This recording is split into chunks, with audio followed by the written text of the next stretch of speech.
I have launched Brother's Canvas Workspace, and I haven't worked with this software in quite some time. I bought my Brother ScanNCut CM350 9 years ago, so I'm sure there have been some changes in the software, and I am very rusty because I've been using a Cricut, and my brother has kind of gone into storage. So bear with me while I try to work through this. Now, once you launch the software, you're going to get two windows that open up.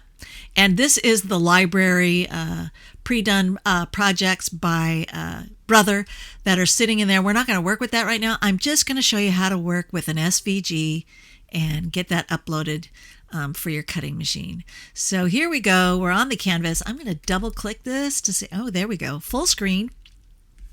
And then I am going to zoom in just a little, give a little bit of bigger work area to see. Now, I do want to mention that SVGs are not a one-size-fits-all. What happens is there are a variety of machines out there. There's Brother, there's Cricut, there's Silhouette. Each of these machines has its own proprietary software, and they each read SVG files differently from one another. So chances are you're going to come across an SVG file that you're going to need to manipulate somewhat in order for it to work well in your machine. There's nothing wrong with the file, it's just the way your machine's software interprets the file. Okay, so what I'm going to do here in Brother, I am going to grab or click on SVG, and it's going to navigate, or I'm going to navigate to where I've saved it, and I've saved it in my Dropbox. Some people save their files on their hard drive of their computer. I save mine in Dropbox. So I'm going to click on that, and I want you to notice that in the preview, this file is beautiful color file. Okay, you can see you've got the gray snowfall here. These pieces that are the layers that build the card, they're all in white. And then I got a cabin in red. This piece is going to be the smoke. And we've got these little deer up front. So let's see what happens when we open it in Brother's Canvas Workspace. Okay, we don't know why this happens. Sometimes it comes in all in black, and sometimes it comes in full color. Most of the time, though, it will come in black. And you don't even know what happened to all those pieces and parts. Well, they are there. If you go over to the Layers menu, you're going to see, oh, there they are. You just can't see them here when they're all layered on top of each other in black. So I just want to mention that it's not always going to come in the same way in different software. So now I'm going to, before I do anything at all, I am going to select everything. I'm just going to click and drag over the top of everything so I make sure all of these are highlighted in blue, and I'm going to group them. Okay. Now I'm going to show you what happens in Cricut's Design Space with the exact same SVG file. I'm going to go over here, and I've already actually uploaded it into the Cricut Design Space cloud, but now I need to get it onto the Cricut Design Space work area. So now I'm going to click on it and highlight it. And as you can see, it's all in full color there. And then I'm going to add it to the canvas. Now it came in at the appropriate size, and it's all in full color, but it also automatically came in grouped. And when I click on that, I can see all the different layers. Okay, my score lines, they're already, because this is the way I group them, I group the score line to the layer it needs to go to. But in Brother's Canvas Workspace, when it gets imported, it does not group everything together, and it doesn't group the score lines to the corresponding layer. Okay, so that's fine. You just need to know what to do with it. Okay, so I have grouped all of these shapes together. And like I said, Design Space brings it all in as one group.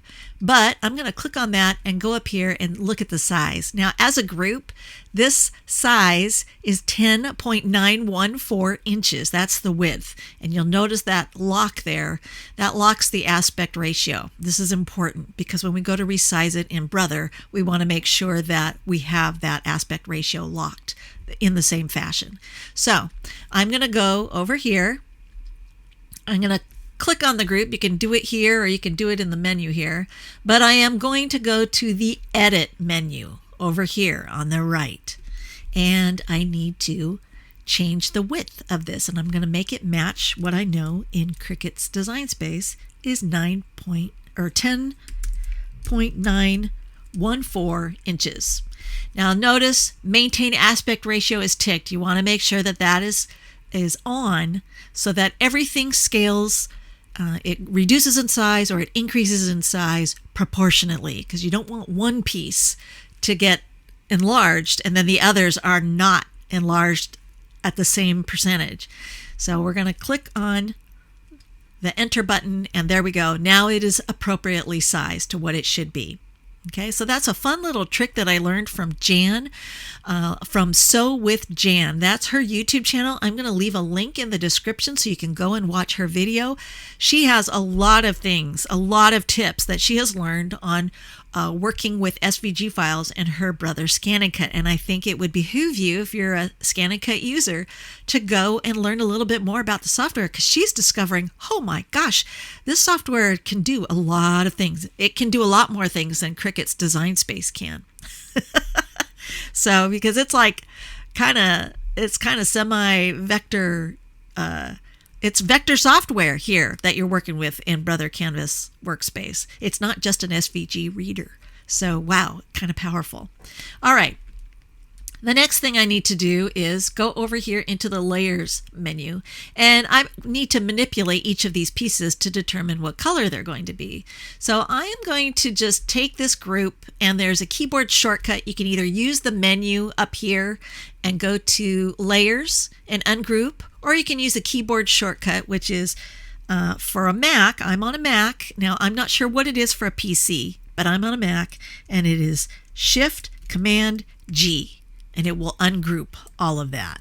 And if you don't know what that command key is and you want to use command keys, because it can speed things up, just Google it, and I know you'll find it. It's out there somewhere, because Google is your friend. So now that I have these ungrouped, I can work with them independently. So I'm going to grab this deer and hold down my Shift key and grab that deer. And actually, I think I'll group them together because I want them to be the same color brown. And then I'm going to go over here to the color fill, select that, and I like to work with the crayons or the pencils. I like the colors better there. They're prettier. So this is a floating color window. I think it's so cool. You can't do this in Cricut's design space, but it's nice that you can do that in Brothers. So there we go. They're going to be blue.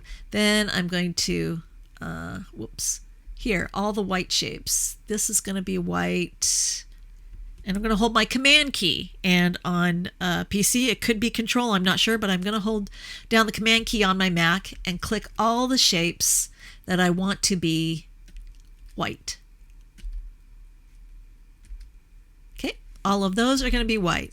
The problem with that is you can't see them very well on screen. So just for the purposes of working with them on screen and being able to see things, I'm going to change them to the color Mercury. So then I know when I use my paper's going to be white. Okay, the machine won't know that I'm putting white paper instead of silver paper on the cutting mat. Let's see, I'm going to grab this shape here. I'm going to change that to a steel color. I'm going to grab the house here, change it to red, and my vellum, which is going to be the smoke coming out of my house, my chimney, I'm just going to give that a blue color, light blue color, so that I know that's going to be vellum. All right. Now the next thing I need to do is find the score lines, because they showed in the preview as dark blue. And I know they're here, but where did they go? And so here, when you click on it, you can't really see anything, right, on that layer. But if we go over here to the line color, make sure we're on the line color, not the fill color, the line color, we're going to change that to blue. And when I click off it, now you can see that score line. So I'm going to go down and find the next one. There it is. Make sure I'm in the line color. Pick blue. Then I'm going to find the next one. Make sure I'm manipulating the line color. And I probably don't have to click it every time. It probably just remembers the last tool I selected, but just to be on the safe side, I'm doing that. Covering my covering myself. Now I've got all those colors selected. Everything is the color that it should be. And I am going to boop, close that. All right, I may or may not need that color palette again, but it's kind of cool how it floats around there. You can't do that in Design Space. So now I want to make sure that these score lines, I don't know if the ScanNCut can do a solid score line. I personally prefer solid score lines, so that's what I use. But I do know you can change the settings of these cut lines. And if you go up into the Properties panel, you can go down here and make it a dashed cut line. So if you like using a dashed cut line, or you need to have those dashed lines to make your folds, you don't want to do it manually, then that's a solution. So I'm going to go and find in the Layers panel, I'm going to find the next set, that one, and I'm going to hold down my Command key and hit that one too. So I'm going to do both of those at the same time. Go up to the Properties panel and change the line to dashed. Now let's see if it did it. Yep. Okay, so now my score lines are these dashed blue lines. I'm going to go back to the Layers panel because I want to make sure that these dashed cut lines occur in this location with this shape. So I'm going to click and drag across so I've selected both, or you can go over here and hold your Shift key down and select them over here in the Layers panel. But I'm going to group those together. Then I can go up here and this shape here, and I'm going to group them together so that those score lines belong with that shape, and I want them to cut in that location. Okay, so now we have that taken care of. Now, in order to actually send this, all of this over to the machine, it needs to be in an FCM format because that is Brother's proprietary file, cut file style. So I need to actually hide this group of deer. I'm going to collapse that. I need to hide the clouds, hide the cabin, and I'm going to hide that shape. So now all I've got on the screen, all of these are going to be the same color. And I need to figure out how to lay them out on the canvas so that they cut, they don't overlap each other. If I just send it like this, they're going to cut into each other, and that's not what we want. So I'm going to grab this piece right here, and I'm going to rotate it and position it right there. And I'm going to grab this one. I'm going to bring it out of the way here for a minute. This one, let's rotate that. Okay, bring that up here. And you want to make sure that none of these shapes go beyond the cut lines. This red, this is the maximum cut area. This red dashed line tells you if you go beyond that, it's not gonna cut proper. So that's the maximum area. So you want to stay within that. And I'm going to slide this up. Oops, these are overlapping. I don't want them to overlap. So I'm going to make sure that these pieces are not overlapping or going outside that maximum cut area. I'm going to grab this one. Layer that right there. So you can see none of them are crossing over each other, and they're not crossing outside that maximum cut line area. But I'm missing a shape. Where is it? There it is. So I'm going to drop that down over here because we don't want to lose it. Okay, so now all of these are going to cut just fine, not going to overlap. They're not going outside the cut line edges. So what I need to do now is everything that's on this canvas, I am going to export as an FCM file. And it says that things that are hidden are not available to export. That's fine. That's exactly what we want. We just want these pieces here. So now I'm going to hit OK. And how am I going to export it? Well, I don't have the ability to transfer it via Wi-Fi or anything. So I am going to export the FCM file. And I am going to create a new folder on my desktop. New folder, and this folder is going to be called Christmas Cabin in the Woods Pop-Up. I have a habit of all my folders and files, I have a tendency to put hyphens there. So that's the folder. I'm going to save this. as snow layers. And you can see the end of this file type is going to be FCM, snow layers. And I'm going to save it in this folder here. All right, perfect. Now I'm going to highlight all of these, and I need to hide them and do the next thing with, let's hide it, hide it, hide it. And if you want to, you can collapse these. Whoops, collapse, collapse, collapse, collapse. Okay, well, these are the deer. I don't really want to collapse them. Okay, so now I want the deer.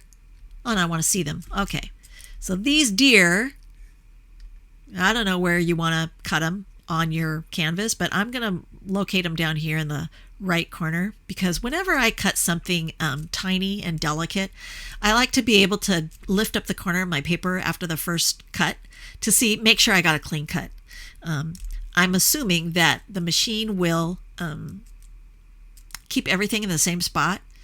You'll have to let me know. I've never, once I got beyond working with my brother and I started working with my Cricut, I just started doing it this way. So I don't know if it's the same on a brother, but sometimes you need to hit the Cricut button again and have it cut, and you can't unload your mat. You have to double check that you got a clean cut.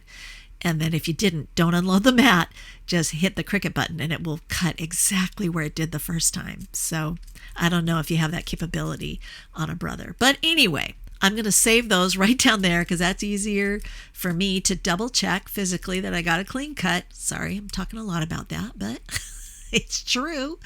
Now I'm going to export that. Anything that's hidden is not available. So I'm going to say, okay, I'm going to export it to that folder that I have saved on my desktop.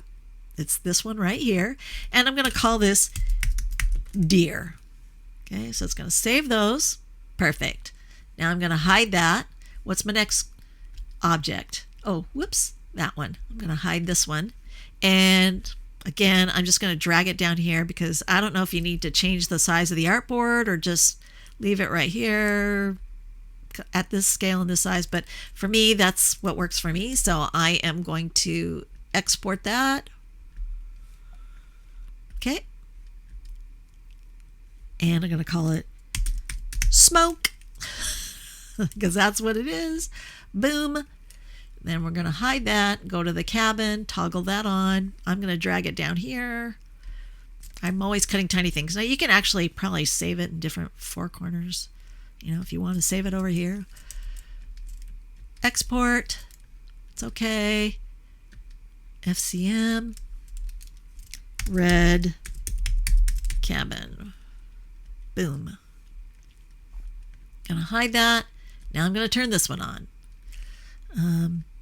Wherever you want to put it here, just don't cross those red dashed lines there on your workspace. Whoops. Okay. No, I don't want to edit the path. Export. Okay. I'm going to call it snowfall background. Okay. So all of those have been saved to an FCM format in this folder.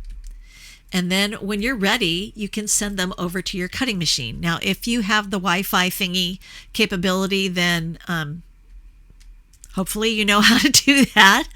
And if you have a USB cable, well, you got to turn on your machine and hook up the USB cable to the computer, and then you will drag these FCM files onto that untitled. Once it hooks up, it will hook up. You'll see it sitting there, and it's called an untitled something or other, untitled device or untitled drive or something. So you'll drag all of these over there, and it will save them to your machine.